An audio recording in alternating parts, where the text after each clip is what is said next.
Hi there. I recently acquired this lovely little DC Sabre 1.5cc diesel engine, and this is from the 1970s, early 1970s. And I've got this because I want to put it in a vintage model that I'm flying that needs just a little bit more power. Now, the model I've got hasn't got a built-in fuel tank. The engine on it at the moment has an integrated tank within the engine. Now, this one will have originally, but it hasn't anymore. It's long since been lost, broken, gone anyway. And it would have had a fuel tank that bolted on the back. Now, with this model I've got, I don't want to end up opening it up, inserting a fuel tank and all that. So what I'm going to do is I'm going to build a replacement integral fuel tank for the back of this engine, and we'll take a closer look at what I'm going to do and what it would have looked like originally.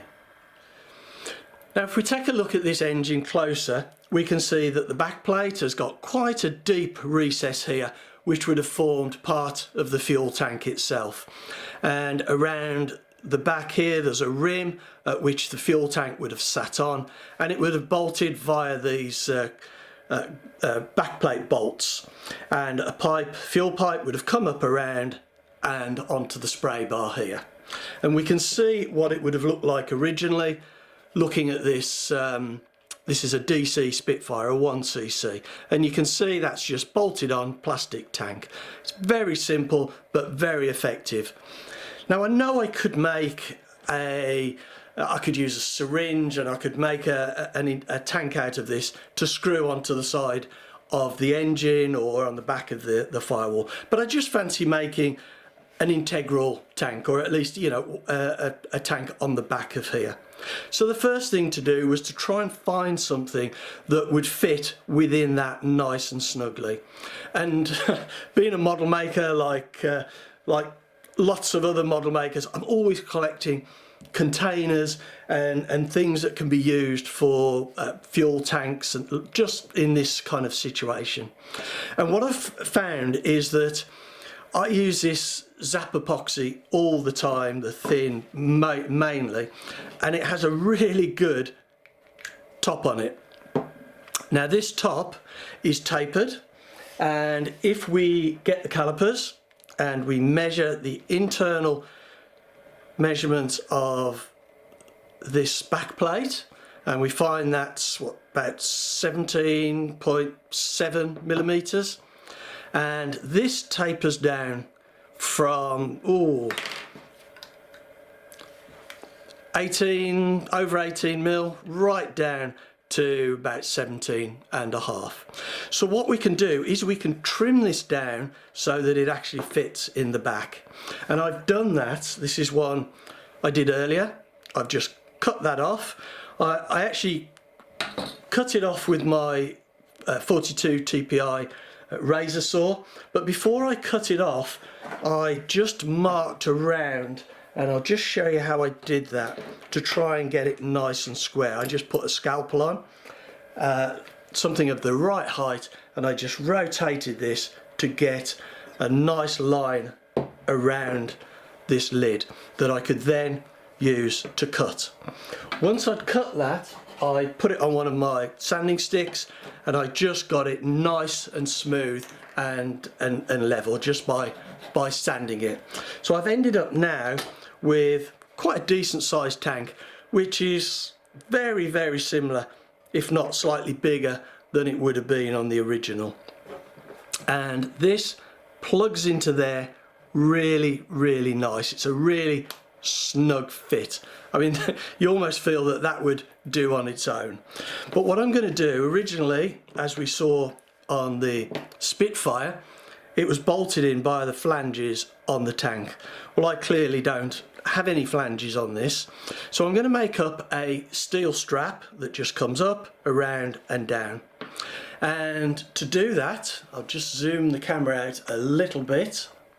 Now, to do that, I've got an old tin and I've cut the bottom out, and I've ended up with a fairly thin piece of steel, which is looks like it's coated, which is quite nice, so hopefully it won't go rusty.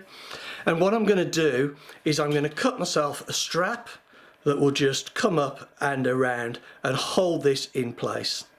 Now where's that lid? Right, I've also, with the bit I cut off, the spare bit, I've drilled a 2.5mm hole, and that just fits nicely the fuel tubing that I've got that can be placed into there to act as a pickup and a filler.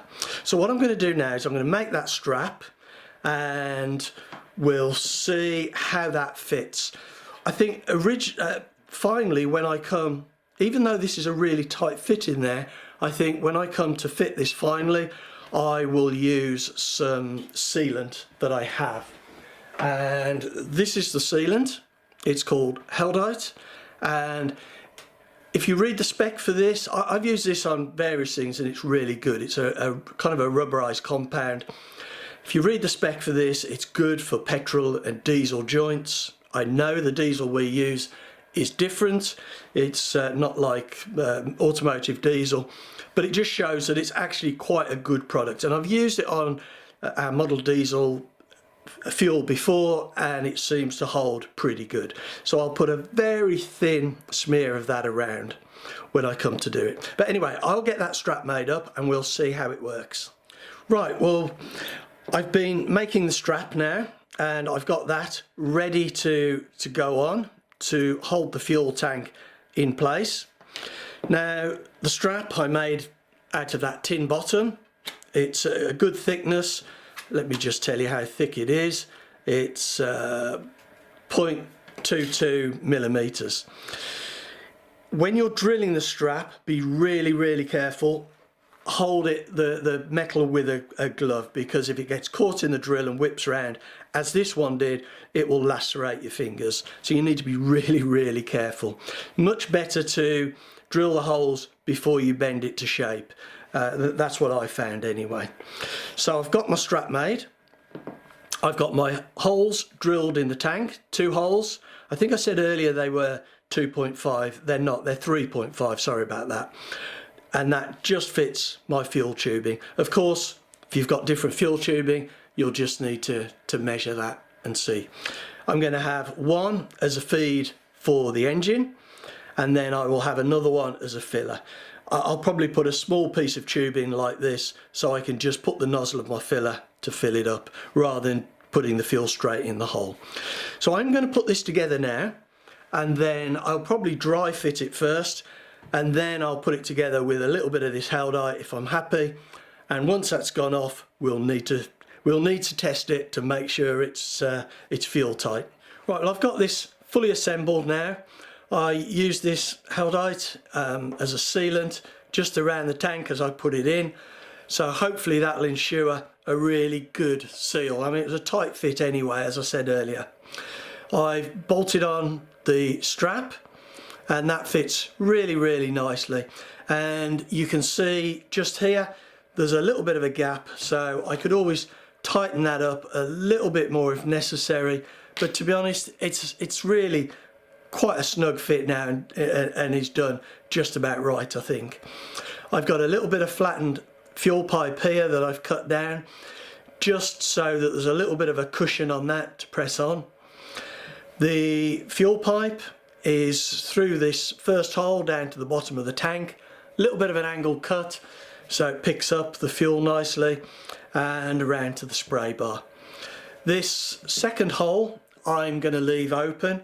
I was thinking I might put a tube in that, but if I put in a filler tube, I'll need to put a vent as well. So I think I'll probably just put the nozzle of my filler bottle in there to fill up this tank, and I don't think it will spill out with the vibration. If it does become a problem, I can put in a short filler tube, and I can put in another hole just at the front of the tank for a vent, but I think that will be fine.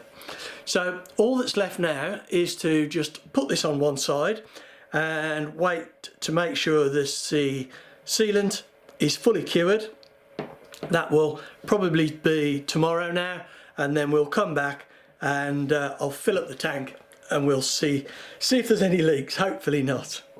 Well, I've now left this overnight, and as you can see here, I filled it up with fuel, left it a few minutes, and there was no sign of a leak. There was no drip or dampness or anything like that, which I am really relieved about, because I didn't want to start taking this apart and trying to solve a leak. It was interesting that it holds about 5, maybe 6 mil of fuel, and I'm hoping that's going to be enough to get me where I need to be, to get me a little bit of height for that glide down. It certainly seems, looking at it and measuring, to be a bigger tank than on the Spitfire that I showed you earlier. So only time will tell. If not, I'll maybe build a bigger tank or an external tank. We'll see how this one goes anyway. But I'm really pleased with this, and hopefully it's going to get us that height I need. Now, I think the back plate is the same size on the Spitfire, so you could do a similar thing with the Spitfire, and I suspect you could do it with some of the other DC engines and maybe some of the AM engines, if you find that right container that you can just trim down. So anyway, I hope you found this interesting, hope you found it useful. Thanks very much for watching.